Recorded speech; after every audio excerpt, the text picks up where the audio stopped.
గారిని మాట్లాడవలసిందిగా కోరుకుంటున్నాం.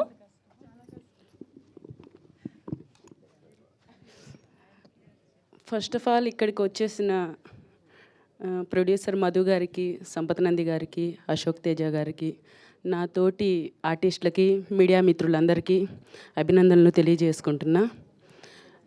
ఓదెలా 2 మూవీ అనేది నాకు ఒక చిరునామా అయిపోయిందండి.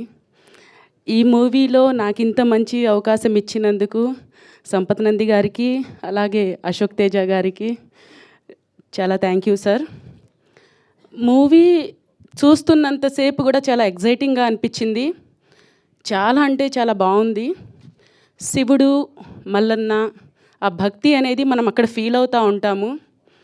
అదేవిధంగా ప్రతి ఒక్కరు కూడా మూవీ చూస్తున్నంతసేపు కూడా తర్వాత నెక్స్ట్ ఏం జరుగుతుంది అనే ట్విస్ట్ ఏమి ఇస్తారు అనే ఆలోచనలో చూస్తూ ఉన్నారు. చాలా ఎంజాయ్ చేశారు.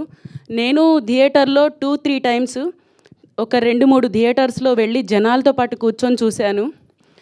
అందరూ చాలా ఎంజాయ్ చేస్తూ చూశారు ఈ మూవీ. ఇంత మంచి మూవీని పరిచయం చేసినందుకు, ఆ మూవీలో మాకు ఇంత మంచి క్యారెక్టర్ ఇచ్చినందుకు సార్ చాలా చాలా థ్యాంక్ యూ. అదేవిధంగా ఒక డైరెక్టర్ గారు వర్క్ చేశారు, ఒక మూవీ తీస్తున్నారంటే మాలాంటి చాలామందికి మంచి లైఫ్ ఇచ్చినట్టు అవుతుంది. చాలామంది కూడా సమాజానికి పరిచయం అవుతారు.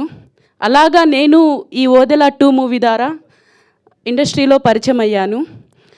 సో నేను చాలా ప్రౌడ్ ఫీల్ అవుతున్నాను. Thank you very much sir. Once again thank you. And all team members అందరికీ కంగ్రాచులేషన్స్. ఈ సక్సెస్ని మనం ఇలాగే ప్రతి ఒక్కరితో షేర్ చేసుకుంటా హ్యాపీగా ఇంకొక మూవీలో ఇలాగే కలిసి వర్క్ చేయాలని కోరుకుంటూ thank you all. Thank you అండి. Thank you so much. Yes అండి, ఇప్పుడు విషిక గారిని మాట్లాడవలసిందిగా కోరుకుంటున్నాం.